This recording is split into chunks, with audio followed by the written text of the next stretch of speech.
Bonjour, on va vous présenter notre THM sur le thème téléphonie mobile 4G et 5G. Notre groupe est composé par moi-même, Bari Talibé, Ba Fatoumata, Dembélé Boubacar, Cheikh Mohamedou Falilou, Watorj Emmanuel. Alors notre plan est ainsi structuré. On va vous rappeler la problématique, définir ce qu'est la 4G et la 5G, parler un peu des changements technologiques de la 4G à la 5G, aborder ensuite les enjeux de déploiement de la 5G et finalement finir par les limites de la 5G. Alors la problématique elle est celle-ci. Quels sont les changements technologiques et les enjeux de la transition de la 4G à la 5G? Alors maintenant je vais vous présenter la 4G et la 5G. La 4G c'est la mobilité sur tout support, sur toute destination, tout usage, notamment pour l'accès aux mails et aux sites internet via un mobile aussi rapidement qu'avec un ordinateur à la maison ou une connexion ADSL. On atteint des débits théoriques de plus de 100 mégabits par seconde. On peut ainsi regarder des vidéos, envoyer de gros fichiers puisque tout est désormais numérique, même les communications vocales avec la voix sur IP. Ensuite, on a la 5G. La 5G, c'est la cinquième génération de technologie réseau mobile conçue pour répondre à la très grande croissance des données et à la connectivité de la société moderne. Elle permet d'avoir des débuts jusqu'à 10 fois plus rapides que la 4G, permet d'avoir plus de monde connecté de façon optimale. Elle permet également d'avoir plus d'objets connectés, disons des milliards d'objets connectés. Elle est plus réactive quasi en temps réel. Elle est également plus écologique. En fait, elle permet de réduire le coût et la consommation énergétique. Alors maintenant pour les antennes en 4G, on a l'InnoDB.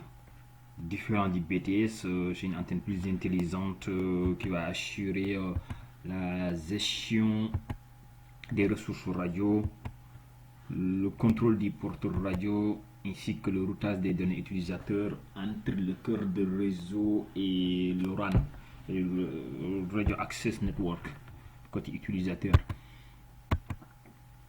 Ensuite, pour le type de modulation utilisée en 4G, il s'agit de la modulation FDM.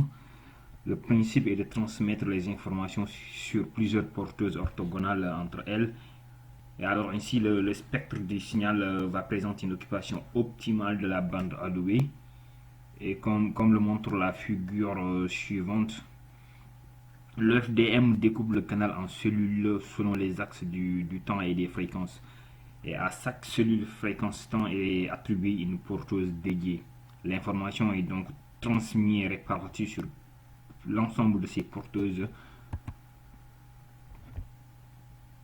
Ensuite, pour la 5G, on a une nouvelle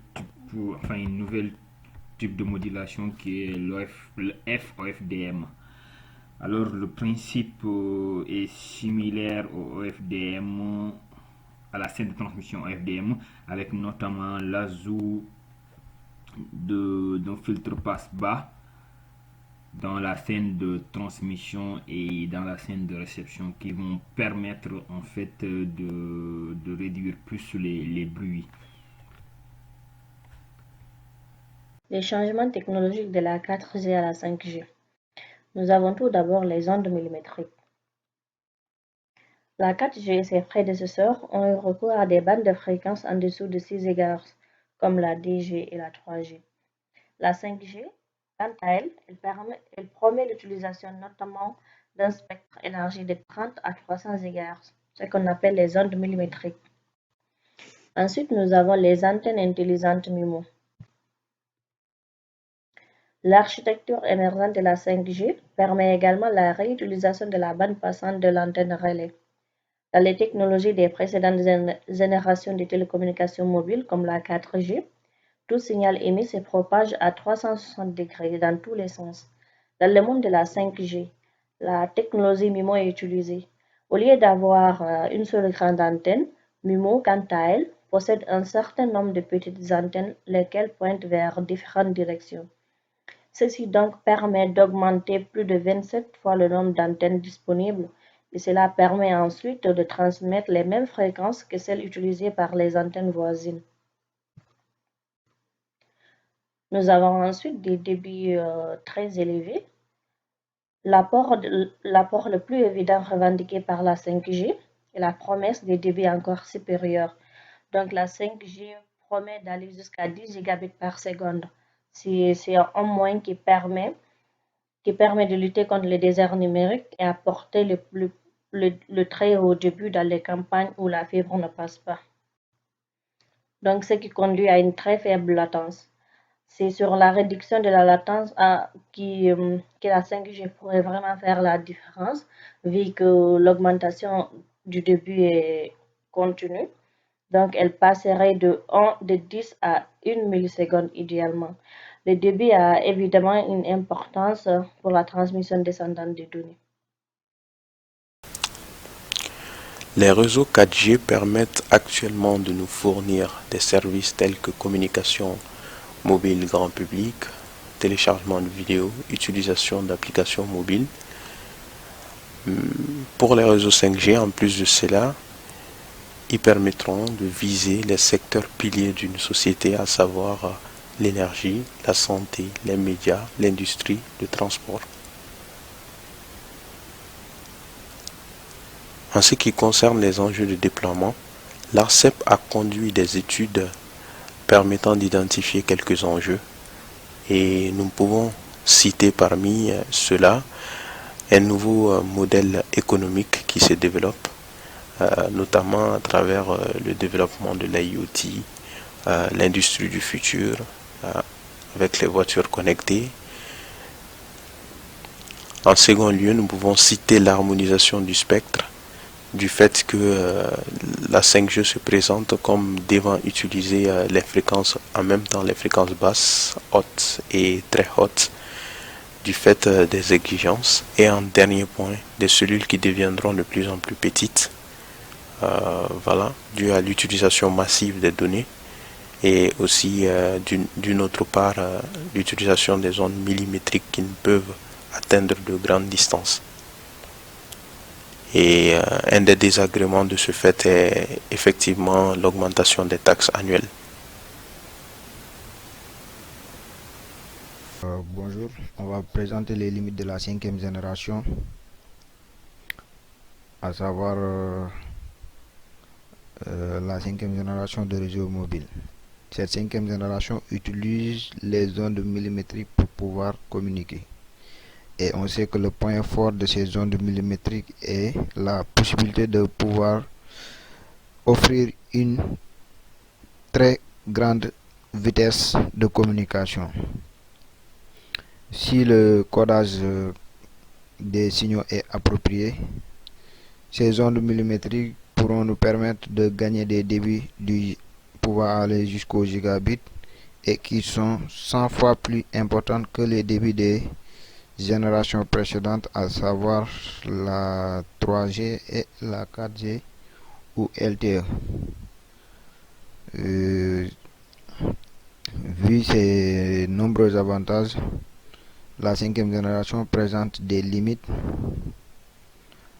à savoir une absorption d'eau et quantité d'oxygène. C'est-à-dire, par exemple, dans des zones de forte pluie ou de quantité importante d'oxygène, nous aurons une incapacité ou impossibilité de pouvoir communiquer dans ces zones parce que ces ondes seront absorbées par l'eau ou par l'oxygène.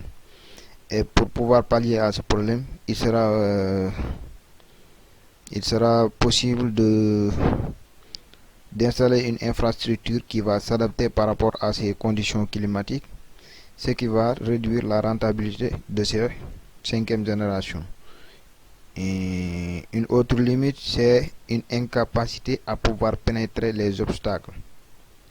C'est-à-dire dans les zones urbaines où nous avons une forte densité d'immeubles, ou dans les zones de de forêts denses où nous avons une quantité importante d'arbres, il sera impossible de pouvoir communiquer et dans ce cas, il va falloir installer plusieurs antennes dans les immeubles pour pouvoir offrir une qualité de service comme tant convoité par les clients.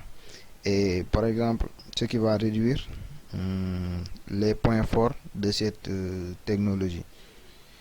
Et à part ces limites, nous avons aussi des enjeux sociaux qui sont géopolitiques, économiques, sanitaires et technologiques. Sur le plan économique, vu le débit important qu'il offre, cette cinquième génération sera utilisée pour les streaming vidéo, les jeux vidéo, mais aussi dans le domaine des smart cities, mais aussi des voitures autonomes.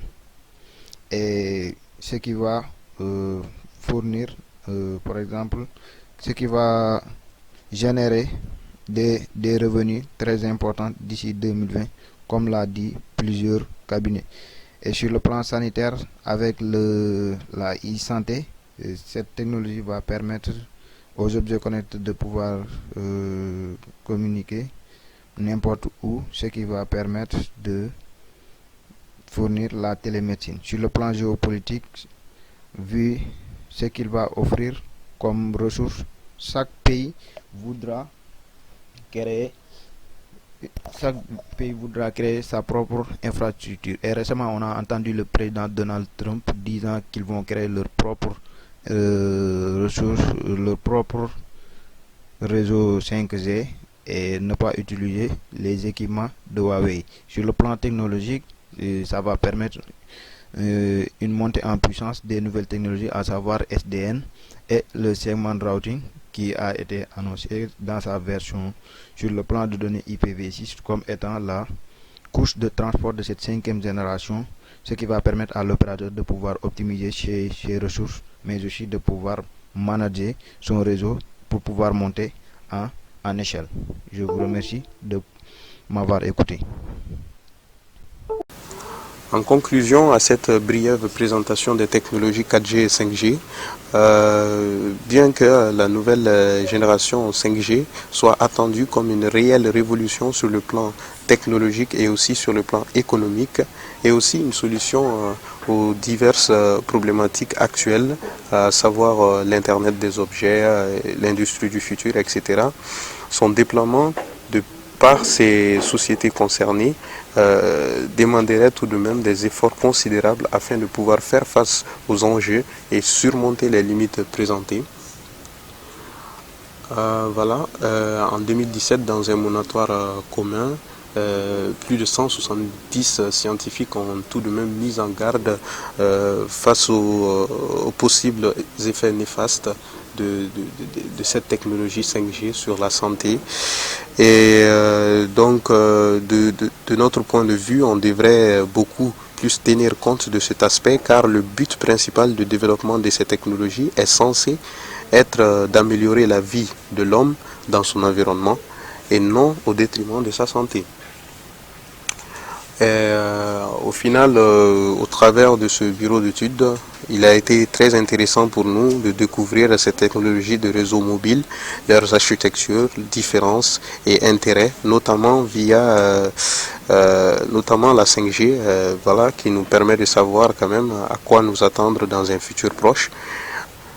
En effet, du fait que la 5G soit prévue pour être employée dans divers secteurs, notamment les secteurs piliers d'une société qu'on avait cité, l'énergie, la santé, les médias, l'industrie ou le transport, nous en tirons que quel que soit le secteur d'activité pour nos futurs métiers, nous serons tout de même amenés à être probablement confrontés à ces technologies dans un futur très proche.